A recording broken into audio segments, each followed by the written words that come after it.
Today's sermon is titled Countries and Groups Killing for God, to be delivered by Dr. Stephen Schwalbe.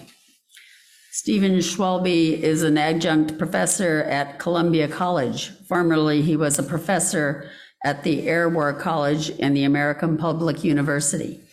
During his 30-year career in the U.S. Air Force, he served as the Assistant Defense Intelligence Officer for the Middle East and Terrorism, Air Attaché to South Korea, Air Attaché to Jordan, and Inspection Director for the Department of Defense, Inspector General.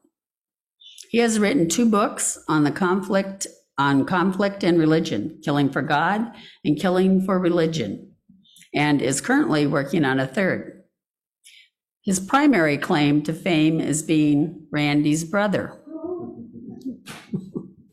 Steve. Great. Thank you very much for having me back. It's great to be here. Let me start with,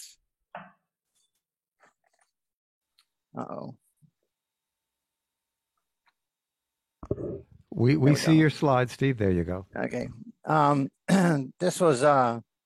This book was inspired, just recap, it was inspired by when I was teaching at the Air War College, and shortly after 2001, the terrorist attacks. And I realized there was no course on religion and conflict, and I wanted to teach one. And as such, I was trying to find a textbook, and I couldn't. Found instead a gap in the literature. I just wanted to write a book for those servicemen and women who are going overseas and potentially fighting any religious conflict, so they would know what was happening and why it was happening.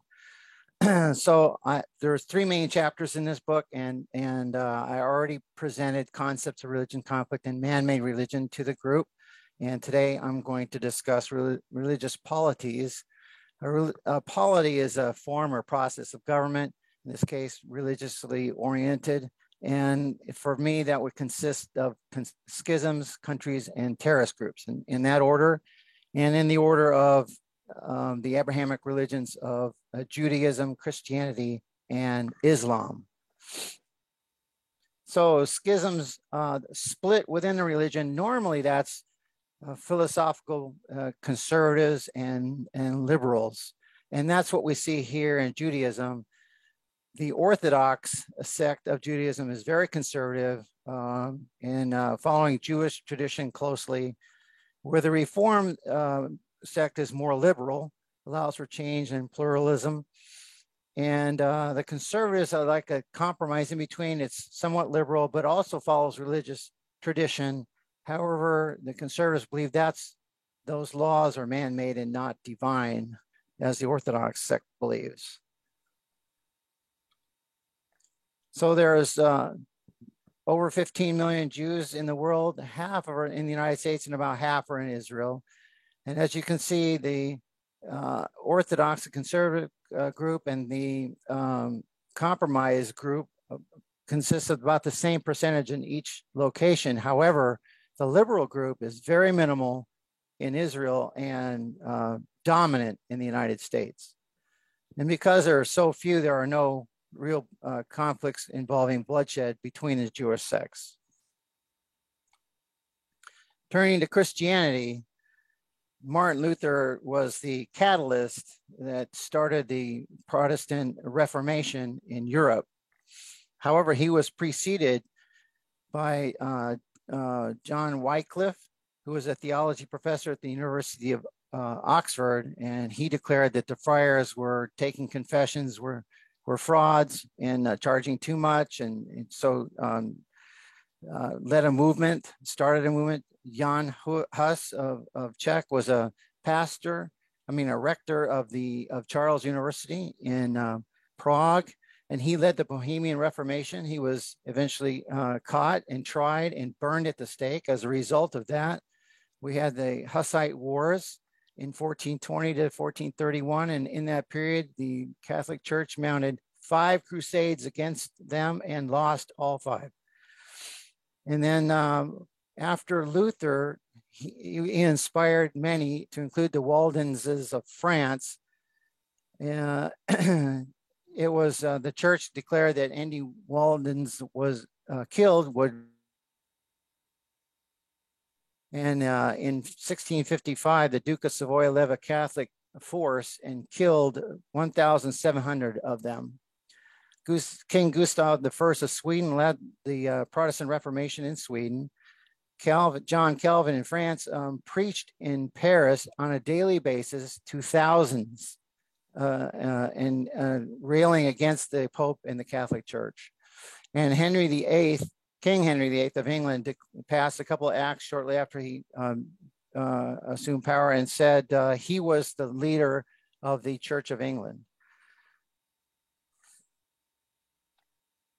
So the papal reign in Europe ended in 1798 when Napoleon's army invaded Rome and captured and put Pope Pius VI in prison.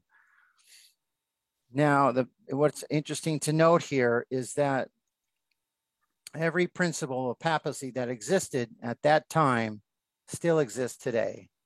And you can see the number of wars that were involved in the Protestant Reformation, equaling over 17 million people killed. Now, turning to the schism within Islam, there was an issue about the mechanism of succeeding the Prophet Muhammad after he died. And despite the numerous times he was asked about that, he refused to elaborate. But he did designate a successor in case he died, Ali Talib, who was his cousin and his son-in-law. However, the Arab tradition was that the ulama, a council of elders, would select the most qualified to be the new leader of the Muslim world, known as the Caliph. However, a minority believed that Prophet Muhammad's blood was divine and it should be a blood lineage, much as we've seen in Europe. So after Prophet Muhammad died, which was rather sudden in 632, the ulama selected not Ali Talib, but instead Abu Bakr, who was one of the closest friends of Prophet Muhammad, to be the first caliph. Well, Ali Talib didn't take this very well, and through a lot of conflicts, eventually ended up couple dozen years later with the Battle of Kamel, and the Shia lost.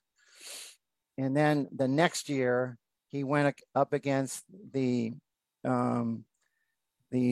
Sunni governor of Syria, and again, the Shia faction lost the war. And then subsequent to that, Ali Talib was assassinated by the Kharijites during his prayer at the Grand Mosque in Karbala. And in the Battle of Karbala, Prophet Muhammad's grandson, Hussein Ali, led a group against the Sunnis. In this case, Yazid I, who is the Caliph of Umayyad Empire, and they were outnumbered and they were slaughtered, and that also resulted in the killing of 72 Hashemites. That's the Hashemites of the clan of Prophet Muhammad, and Hussein ended up being beheaded. So in the world today, Saudi Arabia leads the Sunni faction. However, the Saudi official religion is Wahhabism, adopted in 1932, and it pretty much believes that we should be living as the Prophet did in the 7th century. So it's a very conservative. Iran leads the Shia faction today, and Israel, the only Jewish state in the Middle East, sees Iran as an existential threat, and so has sided with the Sunnis. And now that's one of the reasons we've had the Abraham Accords in 2020, with the peace treaties being negotiated with the guidance of the United States, with the UAE, Bahrain, Sudan, and Morocco. Okay, that's it for the schisms, and now we're turning to the countries. starting with Iran. Big country. Became a theocracy with the overthrow of the Shah in 1779, the Shah being supported by the United States and CIA. And Ayatollah Khomeini took over the country and the Ayatollahs have been in charge ever since. And one of the biggest problems for Israel is that Iran is pursuing a nuclear weapons program, which the United States and Israel has tried to thwart for years, and it looks like they're months away, and it looks like it's going to happen inevitably. Next country is Saudi Arabia. Established in 1932 as a monarchy, and you'll note that only 40% of the population follows Wahhabism. It cut ties with Iran in 2016 when the Saudis executed an Iranian cleric and about 40 other people, and that was very upsetting. And so the protesters attacked the Saudi embassy and ties were cut and have been. The Crown Prince Mohammed bin Salman runs the country, even though he's number 2. The king is Salman Al Saud. Mohammed bin Salman has been accused of assassinating dissident journalist Jamal Khashoggi, who works for the Washington Post, and dismembering him. He's an interesting leader, and that's who President Biden is visiting shortly. Next is Israel. Parliamentary democracy, which means there's a prime minister, but it's not a two-party nation, so they have difficulty holding power, and so they're going to have their 5th national election in the last 4 years, if you can imagine.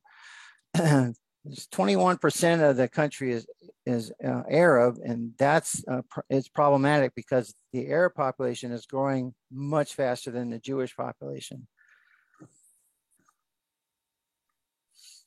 Israel was authorized by the United Nations and shortly thereafter declared independence, and then immediately after that was involved in a war with 5 Arab countries led by Egypt.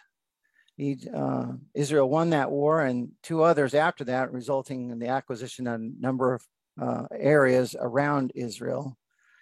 And President Carter negotiated a peace treaty in 1979, which returned the Sinai back to Egypt, and we no longer had major Arab wars against Israel since then.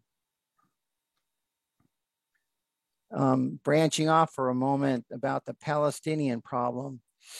The Palestinians is an ethnic group. It was the people were there in the area of Israel when Israel became a country, and so they were displaced, and they have sought relief from that ever since. So President Clinton brought Ehud Barak, the Prime Minister of Israel, and Chairman Arafat of the Palestinian Authority to Camp David in July for a couple weeks, and they had great progress on 4 of the 5 issues. But when it came to national borders, that's the last thing that was addressed. And basically, take a handful of paint, throw it against the wall, and say, "There's the borders of your country." And Arafat was incensed, and he left promptly. And so nothing further has been accomplished about the Palestinian issue. And that would primarily be because once Arafat died in 2006 from a coma in Paris, the Hamas separated from Fatah, and they had a war in 2007 in which Hamas won and took over the Gaza Strip. And so now there are 2 parts, the Fatah in the West and the Hamas in the Gaza Strip. And instead of one leader, there are no leaders. And so no progress has been made since then. And that's why, one of the main reasons why. Okay, let's turn to Syria. It's a republic headed by President Bashar al-Assad. And he is an Alawite, which is a subset of Shia. And so the Shia consists of less than 20% of Syria. And the other 60+% is Sunni. So it's just the opposite. The minority rules the country, much like Saddam Hussein in Iraq, where the Sunnis were the minority ruling over the Shia. So we had a civil war started with the Arab Spring, which actually started with a civil war in Tunisia, and it quickly involved many countries, including Syria. And that civil war continues till today, with over 600,000 Syrians having been killed. On a side note, another ethnic group is the Kurds, like the Palestinians, without a country. And as you can see in the lighted areas, they live in areas including Iran, Iraq, Syria, and Turkey. During the Operation Iraqi Freedom, the Kurds were significant in helping the United States, and they actually declared Kurdistan independence, which was not recognized by the United States. And during President Trump's administration, President Erdogan of Turkey approached him and said, could you please remove the US forces in the north of Syria? We want to remove the Kurdish threat there, which they considered existential. So Trump did that, and then Turkey invaded over 300-mile stretch, 20 miles into Syria. Let's turn to Afghanistan. Afghanistan has been in a conflict for decades, many decades, and 90% are Sunnis. And the Soviet Union invaded on Christmas in 1980, and Afghanistan defeated them with a lot of help from the United States in 1988. And Sudan gained independence in 1956 and became the largest country in Africa. Very difficult to govern that country with hundreds of ethnic groups, hundreds of language dialects, although the majority of the people, 75%, were Muslim. Eventually, the Christians returned to the south and were abused by the government of the north. And so a second civil war began in 1983 between the Muslim north and the Christian south. Eventually, South Sudan was able to gain independence, but within a couple years, the deal was there was two ethnic groups, dominant ethnic groups, the Nuers and the Dinka, and the president and the vice president were supposed to switch after 2 years. It didn't switch. That resulted in a civil war that's ongoing now, which is unfortunate. Okay. The analysis here is that the theocratic governments and the religious governments have a tendency towards conflict. And all the conflicts that we discuss are motivated primarily by religion, except for the Palestinians, Kurds, and South Sudan. The rest are religious. And the Saudis lead the coalition of Sunni nations, and the Iran leads a coalition of Shia nations. There's a lot of proxy wars ongoing between them. Okay. Terrorist groups. Terrorist groups are, I'm only going to cover the prominent ones in the world today, and they use religion to justify their conflict. So starting with, and the other thing is each of the groups has a male champion, which its members pledge allegiance to even above their religion. So in the case of Judaism, this Meir Kahane founded a number of political groups. All were terrorists and all were banned, including the Terror Against Terror in 1975. Eventually, Meir was killed in New York City in 1990 by an Arab American. And once he died, all the Jewish terrorist threat kind of dissipated. In Christianity, the primary group is Ku Klux Klan, a white supremacist group who was formed shortly after the Civil War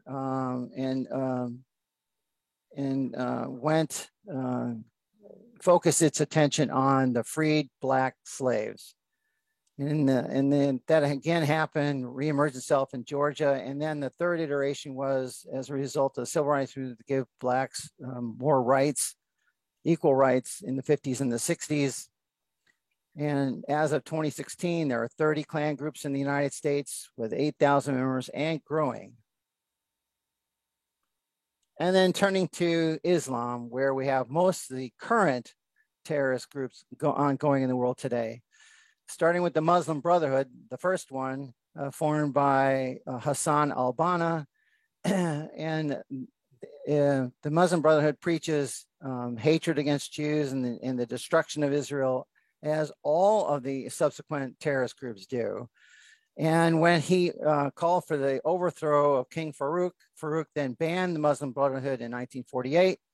Eventually, Muslim Brotherhood is a social organization, primarily, not just a terrorist group. I mean, they have schools, they have charities, they do hospitals and businesses wherever they exist. So it's helping out the poor of all these Arab and Muslim countries.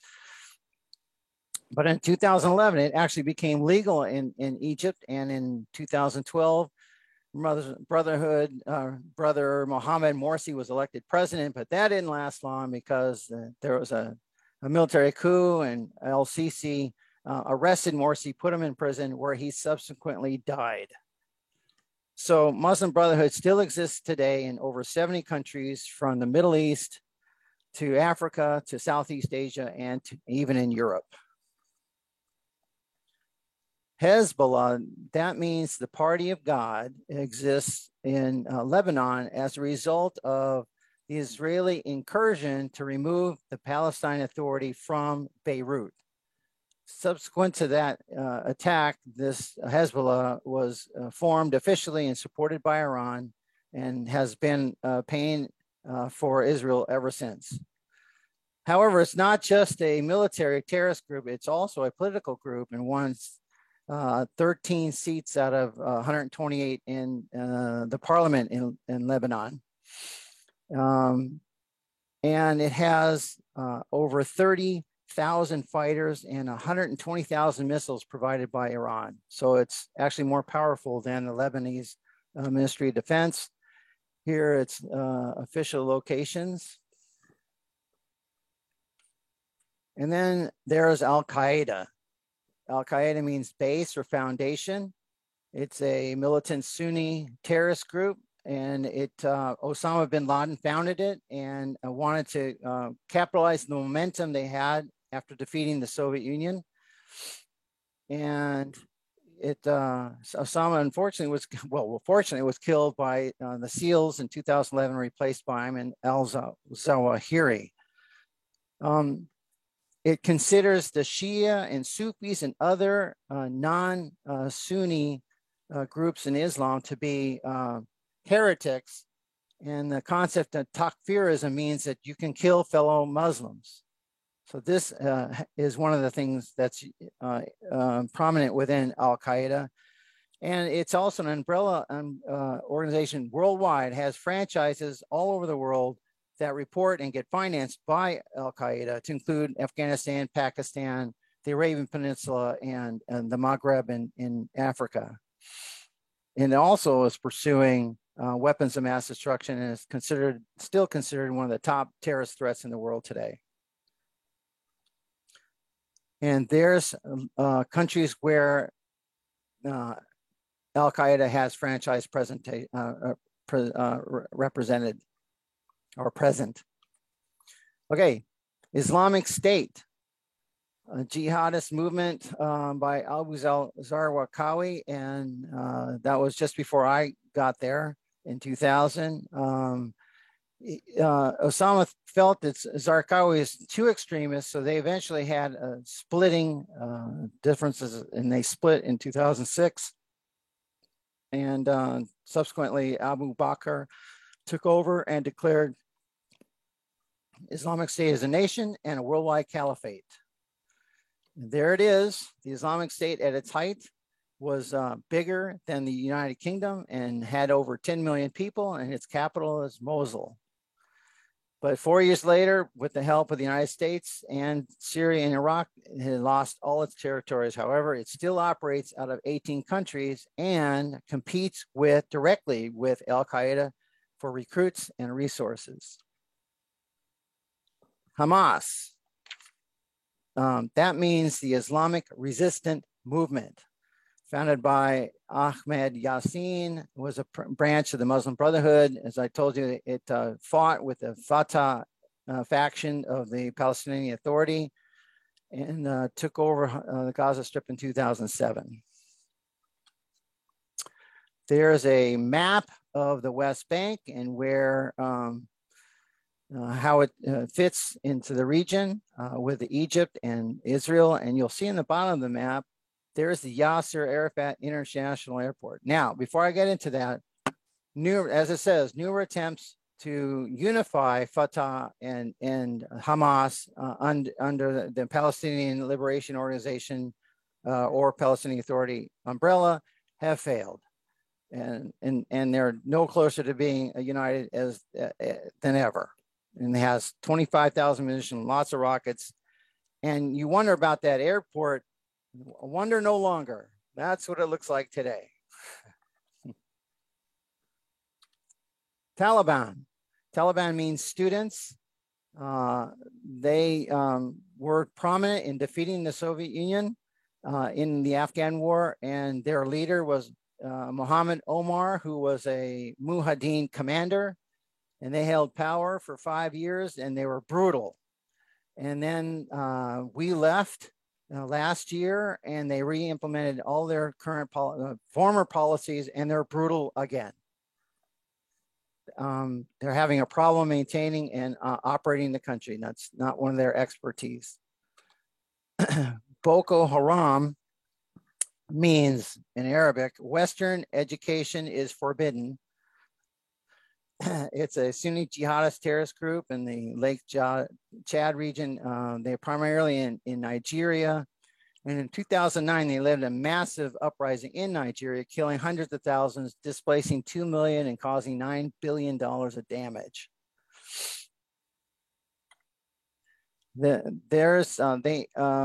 They possess a lot of captured material from the Nigerian military. They have control over 15,000 square kilometers in the northeast of the country. Al-Shabaab, that's the party of the youth. They get funded by Al-Qaeda. They're primarily operating in Somalia. Think Black Hawk Down. They're taking targets in Somalia and countries around Somalia and the UN mission that's there. And here's a map to show what they control and where they've been active. This was the leader of this group is Ahmed Omar today. So the analysis here is that when terrorist groups often form in reaction to liberal tendencies, and Judaism, it's a reaction to the Palestinians, Christianity, it's a reaction to pluralism since the Civil War in Islam against the presence of foreign presence in Muslim countries. Okay. Conclusions. As societies modernize, there would likely be continued religious resistance. There's a strong correlation between theocratic countries and terrorism, as I mentioned.